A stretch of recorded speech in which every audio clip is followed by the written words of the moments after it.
Praise the Lord.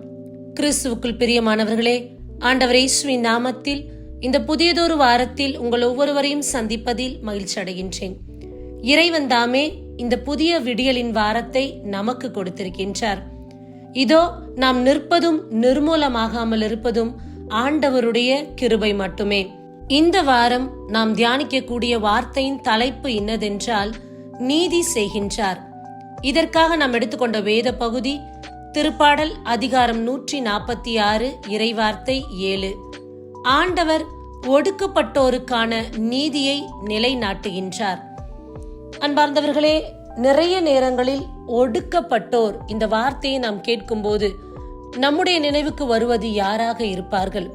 தாழ்த்தப்பட்டவர்கள், சமுதாயத்தில் குறைவாக எண்ணப்பட்டவர்கள், குடும்பத்தில் ஒதுக்கப்பட்டவர்கள், வேலையிடத்தில் கூட வித்தியாசமாய் பார்க்கப்பட்டவர்கள், பொருளாதாரத்தில் நலிவடைந்தவர்கள், தங்களுடைய நியாயத்தை கூட எடுத்து சொல்ல முடியாத அளவுக்கு தாழ்மை நிலையில் இருக்கக்கூடியவர்கள், இப்படி வெவ்வேறானவர்கள் இன்றைக்கு ஒடுக்கப்பட்ட நிலையில் இருக்கின்றார்கள். ஜாதி மதம் இவற்றுக்கு அப்பாற்பட்ட விதத்தில் மக்களோடு கலந்து வாழக்கூடியவர்களில் எத்தனை பேர் இன்றைக்கு ஒடுக்கப்பட்ட நிலையில் வாழ்ந்து கொண்டிருக்கின்றார்கள்.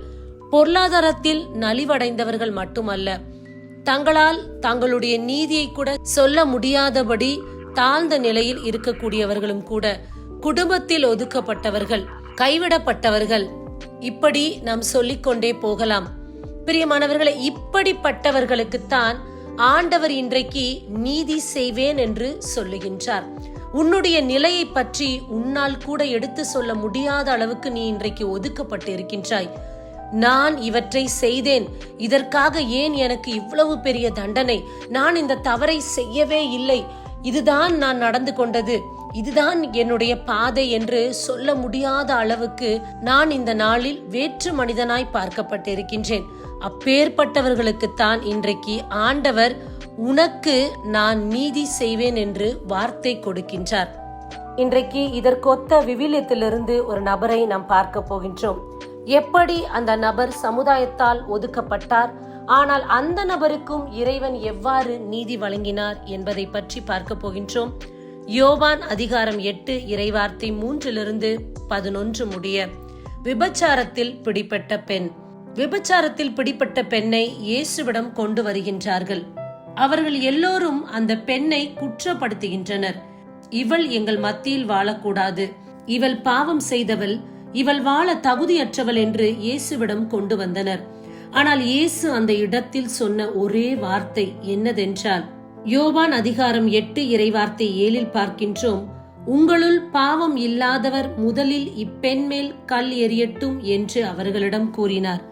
இதோ ஒதுக்கப்பட்ட நிலையில் இருந்த அந்த பெண்ணுக்கு எல்லோரும் தீர்ப்பு வழங்கினர். இதுதான் இவளுக்கான தண்டனை, இவளை கல்லெறிந்து கொள்ள வேண்டும் என்று. ஆனால் ஆண்டவருக்கு தெரியும், அவள் ஒதுக்கப்பட்ட நிலையில் இருந்தாலும் அந்த குற்றத்திற்கு அவள் மட்டுமே காரணம் கிடையாது என்று இயேசுவுக்கு தெரியும்.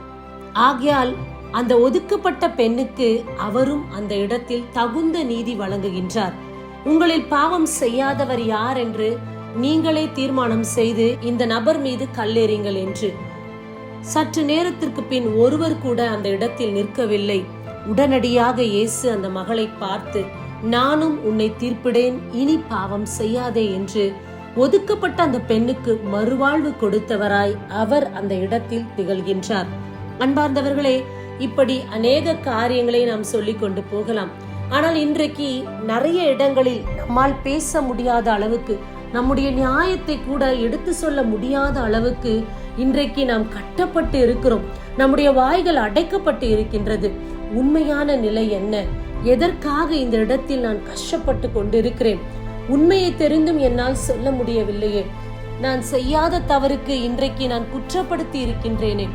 எனக்கும் இந்த பிரச்சனைக்கும் சம்பந்தம் இல்லை, ஆனால் என்னை சம்பந்தப்படுத்தி பேசி என்னை இந்த நாளில் குற்றப்படுத்துகிறார்களே என்று கவலையோடு இருக்கிற ஒவ்வொரு நபருக்காக இன்றைக்கு ஆண்டவர் கொடுக்கக்கூடிய வார்த்தை, இதோ உன் பொருட்டு நான் நீதியை நிலைநாட்டுவேன் என்று ஆண்டவர் கூறுகின்றார். அன்பார்ந்தவர்களே, இன்றைக்கு உங்களுடைய நிலையும் அப்படி இருக்கலாம். கடன் வாங்கினவர் இடத்தில் அவர்களுடைய வசை மொழி உங்களை இன்றைக்கு காயப்படுத்தி இருக்கலாம்.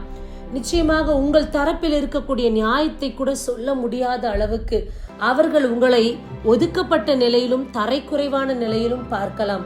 ஆனால் ஆண்டவருக்கு தெரியும் உங்கள் உண்மையான நிலை என்ன என்பது. உங்கள் பொருட்டு அவர் அந்த மனிதரிடம் நீதி விசாரிப்பார். அதேபோல் நம்முடைய குடும்பத்தில், வேலை செய்கின்ற இடத்தில், சமுதாயத்தில் ஏதோ ஒரு விதத்தில் நம்மை எல்லோரும் ஒதுக்கப்பட்டவர்களாய், குறைவுள்ளவர்களாய் பார்க்கின்றார்களா? கவலை வேண்டாம். ஆண்டவர் இதோ இந்த நாளில் நீதி செய்வேன் என்று வாக்கு கொடுக்கின்றார்.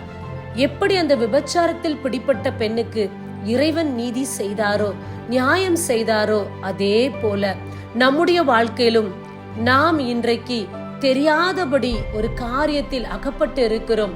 இதோ அந்த காரியத்துக்கும் நமக்கும் சம்பந்தம் இல்லாதபடி நம்மீது விழுந்த குற்றப்பழியை தேவன் நீதி விசாரிப்பார். நம்மீது அவர்கள் சொன்ன வார்த்தைகளும் நம்மை காயப்படுத்தின ஒவ்வொரு நபர்களிடத்திலும் ஆண்டவர் நீதி விசாரிப்பார். உங்கள் நிலை என்ன என்பதை இந்த நாளில் நீங்கள் அறிந்து கொள்வீர்கள். ஏனென்றால் உங்களுக்காக ஆண்டவரே யுத்தம் செய்ய போகிறார். அவரே இந்த வார்த்தையை கொடுக்கின்றார். ஒடுக்கப்பட்டோருக்கான நீதியை நிலைநாட்டுகின்றார். அப்பேற்பட்ட ஆண்டவர் நம்மோடு கூட இருக்கின்றார். பிரியமான மகனே, மகளே, எப்படிப்பட்ட தருணத்தை நீங்கள் கடந்து கொண்டு இருந்தாலும் இன்றைக்கு இந்த வார்த்தையும் வசனமும் நம்மை தேடி வருகின்றது. ஆண்டவர் நமக்கு நீதி செய்வார். உண்மையில் உங்கள் மீது தவறில்லை என்றால் தேவனே யுத்தம் செய்வார். உங்களுக்காக அவர் வழக்காடி உங்கள் தரப்பில் இருக்கக்கூடிய நியாயத்தை அவர் விளங்க செய்வார். அப்பேற்பட்ட தேவன் நம்மோடு கூட இருக்கின்றார். எதை பற்றியும் கலங்காதபடி முன்னோக்கி செல்லுங்கள். இறைவனை மட்டும் நம்புங்கள். உங்கள் நீதியை அவர் வெளிச்சத்தை போல் விளங்க செய்வார். ஆமேன். God bless you. கண்களை மூடி ஜெபிப்போமா? அன்பே உருவான இறைவா, அருமையான வார்த்தை கொடுத்ததற்காக நன்றி. இந்த நாளில் ஒடுக்கப்பட்டு நிற்கிறோம், தள்ளப்பட்டு நிற்கிறோம், உதாசீனமாய் பார்க்கப்பட்டு இருக்கிறோம். அப்பேற்பட்ட நிலைகளை எல்லாம் நீர் மாற்றி எங்களுக்காக நீர் நீதி விசாரிப்பேன் என்று சொன்னீர் ஐயா. அதை நம்பி எங்கள் வாழ்க்கை பயணத்தை தொடர்ந்து ஓடுகின்றோம். எங்கள் பட்சமாய் நீர் இருந்து உமது பிள்ளைகளை காத்து கரம் பிடித்து நடத்தும். இந்த ஜெபங்களை உம்முடைய நாமத்தில் நாங்கள் ஏறெடுக்கிறோம். உயிருள்ள தகப்பனே, ஆமேன். God bless you.